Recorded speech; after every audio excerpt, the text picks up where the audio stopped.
چیزی که میخوام الان براتون تعریف کنم اینه که چطوری بدون B2 یک کورس وایت آویلون گرفتم که حدوداً نزدیک به 10,000 تا قیمتشه.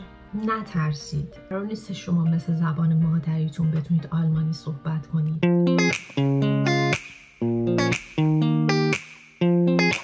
سلام، به کانال خودتون خوش اومدید. از عید تا حالا براتون ویدیو نذاشتم.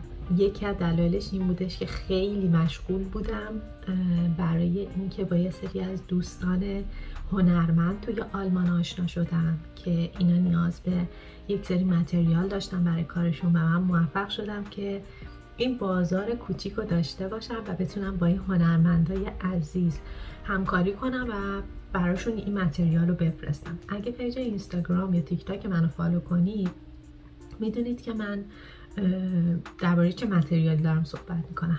خیلی از خانمایی هستن که داخل آلمان کار هنری انجام میدن، مثلا کار رزین انجام میدن یا این متریالی که من میفرستم و روی شمع کار میکنن و به عنوان یه اثر هنری میفروشن.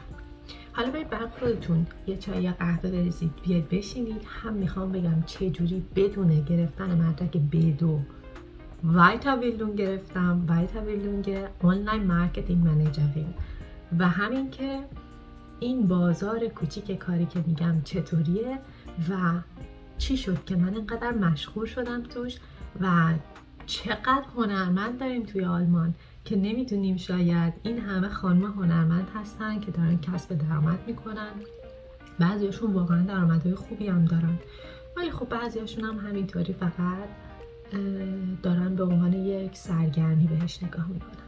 برید اگر مخاطب کانال من باشید میدونید که من توی آلمان همون اوایل که اومدم یه آزمون B1 دادم، تقریبا 6 ماه بعد از اینکه اومدم آلمان، و این آزمون رو قبول شدم. بعد رفتم یه کلاس زبان آلمانی و آزمون B2 دادم، ولی آزمون B2 رو قبول نشدم. هدفم این بودش که بعد از B2 بتونم یه آوسبیلونگ بگیرم، آوسبیلونگ طراحی یا گرافیک، یا تو حوزه کاری خودم که کار تبلیغات هستش. الان بعد از اینکه ما شرکت رو ثبت کردیم خیلی راحت تر من کار طراحی میگیرم، به خاطر اینکه خیلی راحت میتونم برای مشتری فاکتور صادر کنم، کار طراحی لوگو، کارت ویزیت، فلایر رو انجام بدم. اگر نمیدونید بدونید که من این کار رو خودم توی خونه یاد گرفتم. من توی ایران حقوق خوندم و هیچ پیشینه‌ای ندارم. حتی اگه شما هم بخواید و امروز شروع بکنید، یوتیوب یه مدرسه خیلی بزرگه که شما توش میتونید یاد بگیرید چطوری کار طراحی رو انجام بدید و بتونید مشتریای خودتون رو داشته باشید. چیزی که میخوام الان براتون تعریف کنم اینه که چطوری بدون B2 مدرک یک کورس وایت آویلون گرفتم که حدوداً نزدیک به 10,000 تا قیمتشه. من میترسیدم مثل همه شماهایی که شاید بعد از اینکه اومدید آلمان یا همین الان آلمان هستید میترسید که شاید زبانتون خوب نباشه، شاید بهتون اعتماد نکنه دولت و همچین هزینه‌ای براتون نکنه. ولی وقتی رفتم جاب سنتر به من یه ترمین داد و من رفتم توی اون ترمین. به من گفتش که چه کار میخوای بکنی؟ چرا فکر میکنی که تو میتونی selbstständig باشی و درآمد خوبی داشته باشی؟ ببین، اول سعی میکنن که مختو بزنن، یعنی بگن که بیا برو یه جا وایسا یه کاری بکن، یا بیا برو یه چیزی یا آوسبیلونگی کن. و خیلی خوبه. یه جایی هم هست که بهت میگم بیا برو یه چیزی یاد بگیر که بعدا بتونی ازش یه کاری داشته باشی. تو نمیتونی خودت درآمدهای هزینه های خودتو بدی. selbstständig شدن کار آسون نیست واسه توی که مثلا یه مدت کمی اومدی توی آلمان فکر کردی که مثلا میتونی. من بعد از اینکه وبسایتمون رو نشون دادم به مشاور در واقع جاب سنترم و بهش کارایی که کردیم، حالا فروشی که داشتیم، شاپ اتسیمو نشون دادم، گفتم ببین من تا الان 5 تا فروختم. البته که الان شاپم قشنگ قفل شده چون احساس میکنم که کار کادو، کار هدیه و فروش هدیه فصلیه. یعنی حالا تو ولنتاین میفروشی، روز مادر میفروشی، تو کریسمس میفروشی، ولی یهو قفل میشه. این نیست همیشه و هر روز بخوان از تو این محصول رو بخرن، مگر اینکه تو برای همه سلیقه ها، برای همه فصل ها یه سری محصولات خاص داشته باشی. بعد از اینکه دیدش اینو به من یک جورایی اعتماد کرد. درسته که من شایونم خوب نیست و به درو پاس نکردم، ولی خوب میتونم صحبت کنم و آلمانی در صحبت کردن خوبه. میتونم منظورم رو برسونم، میتونم ارتباط برقرار کنم. و من بهش گفتم که لازم دارم که یک کورسی رو بگذرونم که مرتبط هستش با رشته خودم و کمکم میکنه. گفت این کورس چیه؟ گفتم آنلاین مارکتینگ منیجر. در واقع به معنای مدیریت فروش آنلاین هستش این کورسی که من قرار بگذرونم. یک نکته خیلی جالب بهتون بگم بچه‌ها، شما میتونید این کورس رو به صورت رایگان توی گوگل هم بگذرونید و مدرک کاملا معتبر بگیرید. و من یه وقتایی فکر میکنم که کاش این کار رو میکردم و خب با گوگل میگذروندم، اما فکر میکنم که خب بالاخره این آموزشگاه جوریه که یه وقتایی میتونم حضوری برم، چون باشون که صحبت کردم یه وقتایی حضوری برم، بعد ساعت 8 صبح 7 صبح من باید بیدار شم حتما. البته من یه خورده تنبلم، ولی 8 صبح باید هر روز بلند شم و آلمانیم قوی تر میشه، میتونم سوال بپرسم. البته کورس گوگل هم فکر میکنم ضبط شده باشه، چون من وارد وبسایتش که شدم گفت 6 ماه طول میکشه و شما یه سری ویدیو میبینی، بر اساس اون ویدیو یه سری تست داره، اون تست ها رو جواب میدی و در نهایت که همه اینها رو گذروندی به شما یک مدرک معتبر میدن از شرکت گوگل که شما میتونید ازش استفاده کنید. و من حتما در نظر دارم که در آینده این کورس رو هم بگذرونم، البته بعد از اینکه این کورس رو به زبان آلمانی توی این مؤسسه که ثبت نام کردم گذروندم. چیزایی که من میخوام بهتون بگم اینه که نترسید و اینکه قرار نیست شما مثل زبان مادریتون بتونید آلمانی صحبت کنید که بتونید یک کورس بگیرید یا توی آلمان موفق بشید. بالاخره از یک جایی باید شروع بکنید و اونجا میتونه همین شروع و قدمی باشه که شما برمیدارید برای اینکه از مشاور جاب سنترتون، مشاور آربایت آگنتور بخواید که کمکتون کنه که یک کورس بردارید، توی زمینه‌ای که علاقه دارید شروع کنید و قدم جلو بزنید. و من این کارو کردم.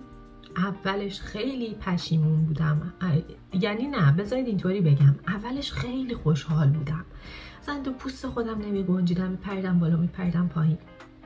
یه خورده که گذشتش با خودم گفتم که من اگه سر کلاسی چی آلمانی نفهمم چی؟ و این پیش رفت تا اینکه من 2 روز پیش تصمیم گرفتم که کلا کلاس رو کنسل کنم و زنگ زدم به مشاور آموزشگاهم، گفتم که من بخوام اینو کنسل کنم میشه؟ گفتش که تا هفته دیگه وقت داری ولی این کارو نکن. گفتم من میترسم نفهمم که مثلا آلمانی چی میگن. گفت تو همین الان میفهمی من چی میگم که؟ گفتم آره. گفت خب اونم میفهمی، نیاز به تمرین داری و کلمات انقدر تکرار میشه که به مرور میتونی از پسش بر بیاری. و فکر میکنم که بهترین کار اینه که کنسل نکنم، با اینکه من هنوز 1 هفته وقت دارم که کنسلش کنم، ولی فکر کردم گفتم که این مسیریه که برای من شروع شده، بهتره که قدم بذارم توش، برم جلو، قوی باشم و بالاخره با زبانم کنار میام. خیلی هستن که مثلا میبینیدشون ادعا میکنن که اینجا یه سری هاوسپیلونگا، یه سری وایتابیلونگا رو میگذرونن و خیلی خفن و حرفه‌ای بلدن آلمانی حرف بزنن و اصلا اینطوری نیست. هیچ کس مگر کسایی که اینجا به دنیا اومدن و بزرگ شدن نمیتونن زبان آلمانی رو پرفکت حرف بزنن. اینو بپذیرید و به خودتون سخت نگیرید، با خودتون دوست باشید، میرید جلو، یه چیزی میشه، یا میتونید یا نمیتونید. اگه قرار هزینه‌ش رو از جیب خودتون بدید خب میگم احتیاط کنید، ولی اگه قراره که جاب سنتر کمکتون کنه یا آربایت آگنتور کمکتون کنه، که البته